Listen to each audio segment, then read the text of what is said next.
Voilà, cette prière pour la paix de Saint Jean-Paul II que nous venons d'entendre, eh bien, peut être prise déjà en écho avec l'Évangile, cet Évangile que nous avons écouté, que nous avons reçu tout à l'heure,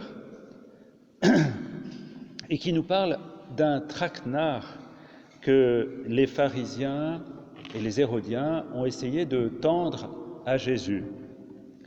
Alors il commence avec des paroles très fielleuses. Ils arrivent en flattant Jésus, en lui disant qu'il est un homme droit, que sa parole est libre et que de toute façon il ne peut aller contre la vérité et qu'il dira ce qu'il pense juste.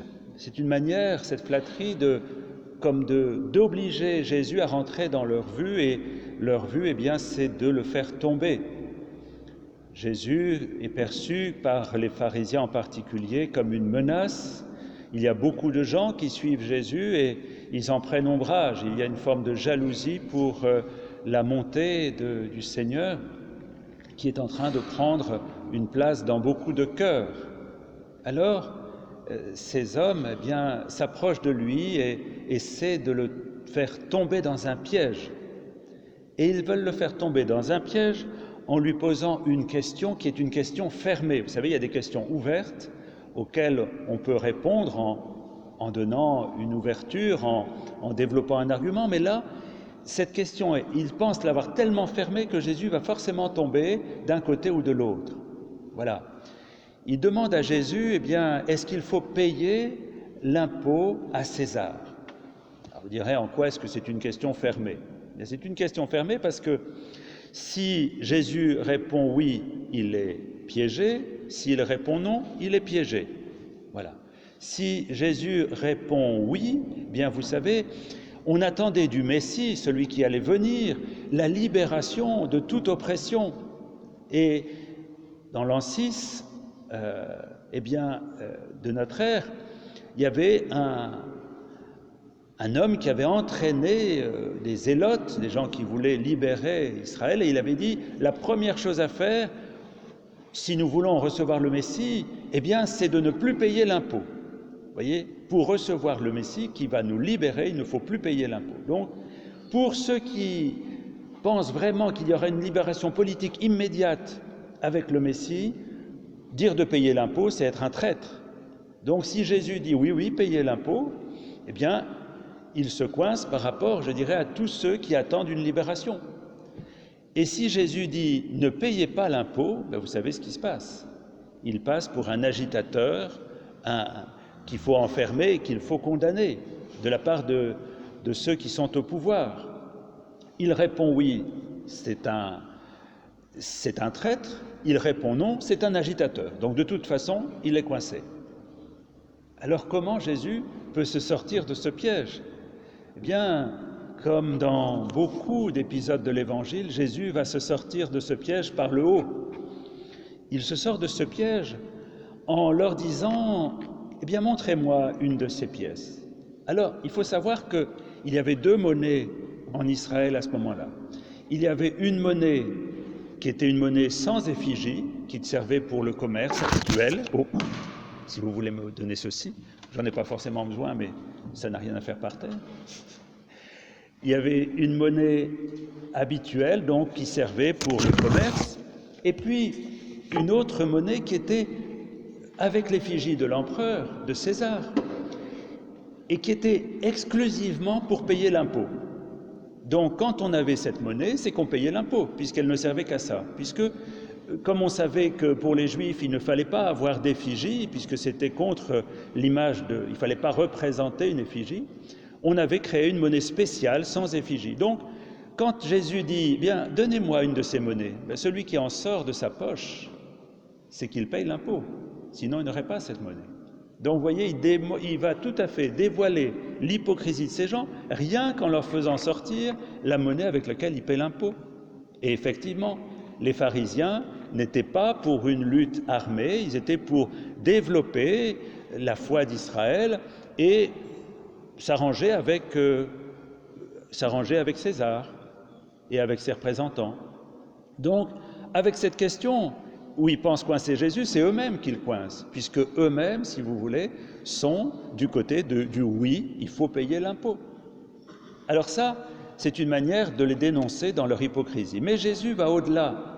Et l'essentiel dans ce que Jésus va dire, c'est « rendez à Dieu ce qui est à Dieu ». C'est ça le plus important. César, de toute façon, vous payez l'impôt. Alors qu'est-ce que vous venez me demander? Maintenant, rendez à Dieu ce qui est à Dieu. Il y a une sainte en Italie que j'aime beaucoup, c'est Sainte Claire d'Assise, que vous connaissez peut-être, celle qui a travaillé avec Saint François, qui a fondé les Pauvres Dames, alors que Saint François a fondé les Frères mineurs. Et Sainte Claire d'Assise dit « Contemple », elle, dans une lettre qu'elle envoie à Agnès de Prague, elle dit « Contemple le Seigneur, contemple l'effigie de sa présence, de son amour, et transforme-toi en ce que tu contemples. » Donc, ce que nous devons rendre à Dieu, eh bien, c'est toute notre vie. Et le Christ, finalement, va être l'effigie même du Père. Quand le Christ dit à Philippe, « Qui me voit, voit le Père », eh bien, si nous regardons le Christ, si nous écoutons toutes ses paroles, si nous le contemplons dans tout ce qu'il vit, dans tous ses gestes, jusqu'au don total de lui-même, eh bien, nous voyons l'amour même de Dieu. Alors, si nous contemplons la pièce de monnaie avec l'effigie de César, eh bien, nous sommes comme inféodés à César. C'est une pièce pour l'impôt. Et si nous contemplons l'effigie de Dieu, qui est le Christ, alors nous sommes comme transformés en ce que nous contemplons. Et puis, nous devenons nous-mêmes l'effigie du Seigneur. Nous sommes, sur notre visage, doit se refléter la gloire même de Dieu, le visage du Christ. Voyez, là, voilà où nous emmène, à travers cette question piège, le Christ nous emmène dans les hauteurs de l'amour de Dieu et nous dit, mais allez à l'essentiel, regardez le Seigneur, plongez-vous dans sa présence, demeurez dans son amour, contemplez-le dans sa parole, dans son Eucharistie, contemplez-le, laissez-vous imprégner, et puis vous deviendrez à son image, lumière de l'amour même du Père. C'est saint Paul qui dit « Revêtez-vous du Christ ». Nous avons à nous revêtir de cette image. Alors vous voyez, je me souviens du Père Caffarel, je ne sais pas si vous connaissez le Père Caffarel, qui avait fondé les équipes Notre-Dame, et après il a créé une école de prière à Troussure, où j'ai eu la joie d'aller plusieurs fois. Et le Père Caffarel, parlant, ayant des images toujours assez marquantes, parlait d'une communauté de religieuses qui avait, c'était au début de la télévision, si vous voulez, qui avait envahi les maisons, et cette communauté de religieuses passait ses soirées à regarder des films de gangsters. Alors il disait à ses sœurs, mais mes sœurs, à force de regarder des films de gangsters, vous allez devenir des gangsters.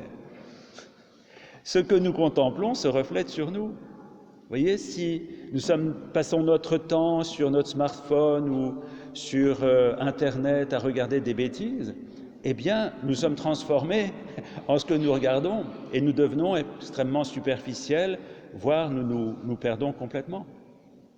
Qu'est-ce qui est au centre de ma vie? Vous voyez, ce qui est important, les pharisiens là, et les hérodiens auraient aimé amener la question sur le pouvoir de César, le pouvoir de ceux qui veulent renverser César. Et le Christ va l'amener sur l'autorité de Dieu. L'autorité de Dieu qui est une autorité qui libère. Et quand nous contemplons le Seigneur, quand nous nous laissons saisir par son amour, eh bien, son autorité nous libère. Petit à petit, elle nous libère de tout ce qui nous enchaîne pour faire de nous des vivants et des vivants au cœur de la cité aussi et de la société pour proclamer un message de vraie libération, pas une libération factice qui serait pire que les chaînes dont nous aimerions nous libérer, mais une libération qui nous fait devenir de vrais vivants à l'image du Christ. Bien que le Seigneur nous donne de le contempler de plus en plus, d'être dans la cité, dans la société, comme de bons citoyens et en même temps comme des êtres libres de la liberté même que nous donne l'amour de Dieu qui nous permet de construire une société plus humaine. Que le Seigneur nous donne de sortir des pièges de l'apparence pour devenir des vivants avec lui et en lui.